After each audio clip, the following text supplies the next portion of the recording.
Welcome. Today I want to talk about trust.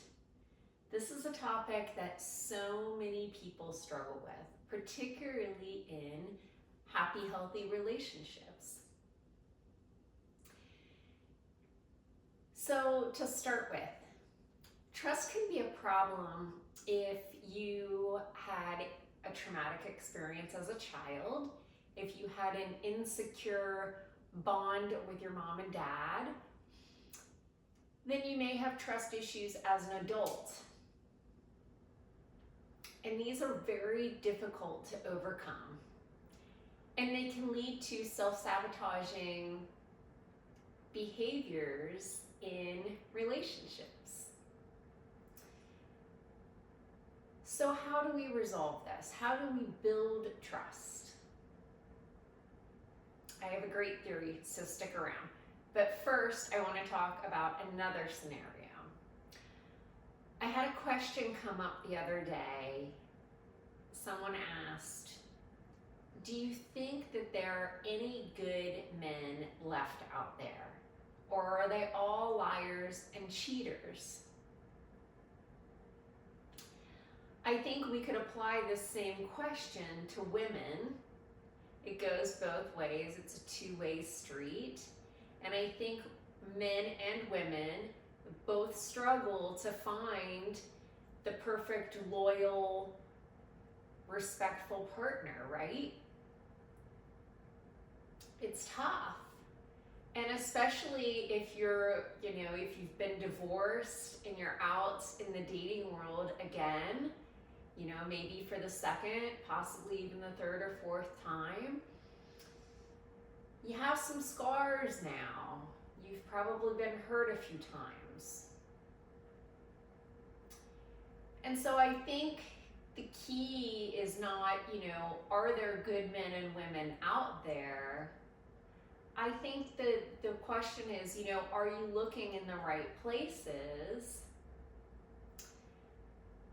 And are you ready to attract the right man or woman? Have you done the self-work?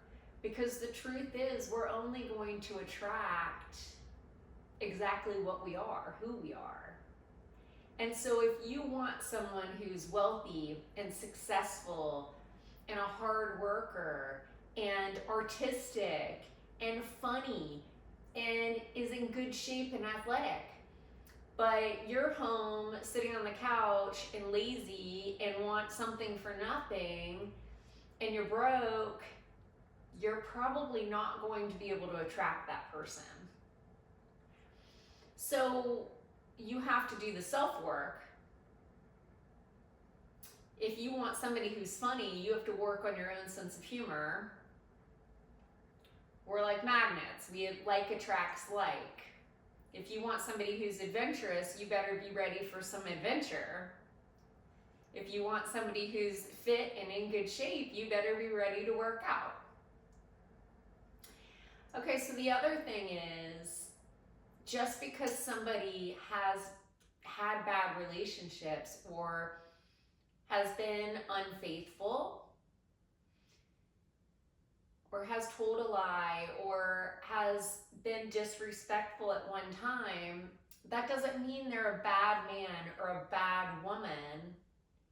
It just means that maybe they have an insecure attachment style that's causing them to self-sabotage.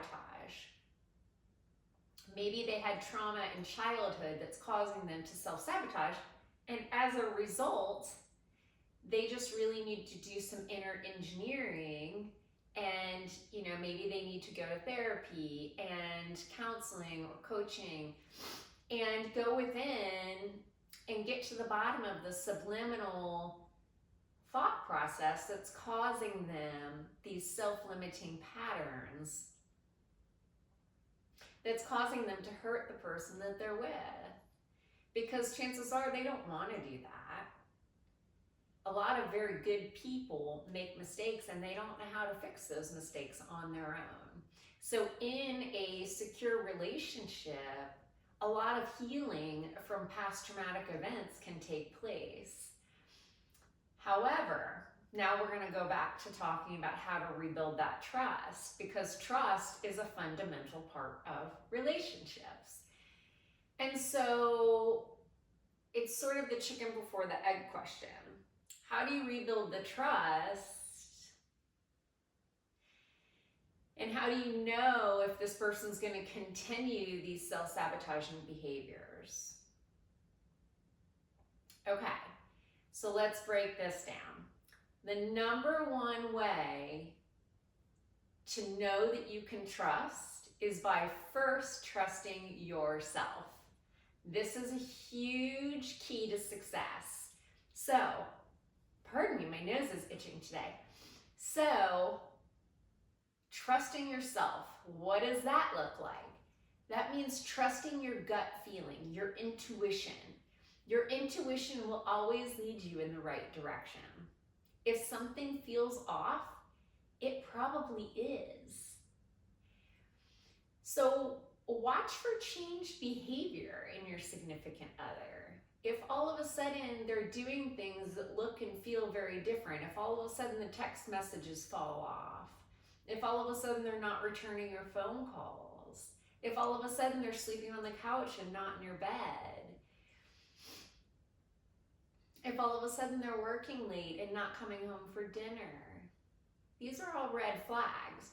Trust your gut intuition. Have open conversations with them. That's the number one way to trust, is trusting yourself. When you trust yourself, you don't have to rely on trusting other people.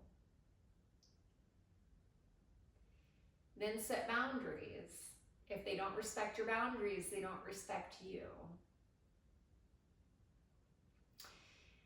Okay, so issue and concept number 2 is, if you've been betrayed by your significant other, how do you rebuild that trust? Number 1, you have to decide if you're going to give them a second chance and if you want to rebuild the trust. If there's enough, foundation there that you feel you can rebuild, then there's several steps you need to take. The person who did the betrayal, and betrayal is not always having an affair. Betrayal can also look like hiding money. It can look like a gambling addiction. It can look like a drug or alcohol addiction or abuse. So there are many forms of betrayal within a relationship, but it hurts just as much. It causes a sense of loneliness, a sense of rejection, fears of abandonment. So just to be clear on that, but the building the trust looks the same. So here's the process. Number 1, the person who did the betraying needs to take personal responsibility. They need to be able to offer a sincere apology with the promise to change and never repeat that behavior. So if the behavior was cheating, the affair needs to end and it can never happen again. If the betrayal was gambling, the gambling needs to end. If the betrayal was alcohol, the alcohol needs to either end and they need to get help, or whatever you two agree to, it needs to throttle back, no more secrets. So you see my point. Step number 3 is complete transparency. The person who did the betraying needs to understand that the trust was broken, and they need to be completely transparent with everything. Where are you going? They need to be willing to tell you. Why were you late? They need to be willing to tell you. They need to understand that the person who was betrayed needs to build this trust and confidence back up. It's big. Can I see your phone? Sure. Hand it over. Nothing to hide. That's the only way that you can rebuild this trust and confidence and respect between the two of you again. Like I said, it is possible. It's just really difficult, and both people have to be fully committed. Step number 4, and this is a big one. The person who was betrayed needs to understand that it won't do any good to keep rehashing what happened. That person, the person who was betrayed, they can ask for some understanding at the beginning, the why it happened. That part's important so that it doesn't continue to happen again. But then let it go. Because if it's continued to be brought up over and over and rehashed, that's going to cause deeper wounds. It's like picking at a scab and never letting it heal. So it's really important to let the wound heal so that you can move forward together as a couple, because that's what you chose to do. Otherwise, you would have just gone separate ways. Finally, step number 5, create new rituals that will strengthen your bond and your relationship as a couple. It's really important to renew both the emotional and the physical/sexual chemistry and bond between the both of you. And one way to do that is to spend time together doing things that you both enjoy doing.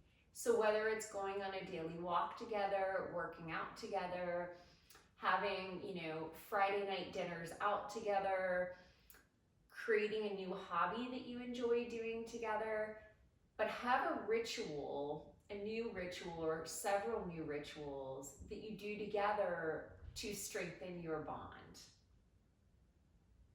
This will help both of you as a couple to know that you can count on each other again and that you're there for each other. So those are my tips on how to rebuild and reestablish trust, both for yourself and for your significant other. But number 1, trust yourself. Trust your intuition, trust the energy. It's almost never wrong. The other part of trusting your energy, though, is make sure that you don't assume things. Have honest, open conversations with your significant other. I hope you've enjoyed this. I hope it helps you thrive in your relationships and in your life. You are amazing and you are worthy of love.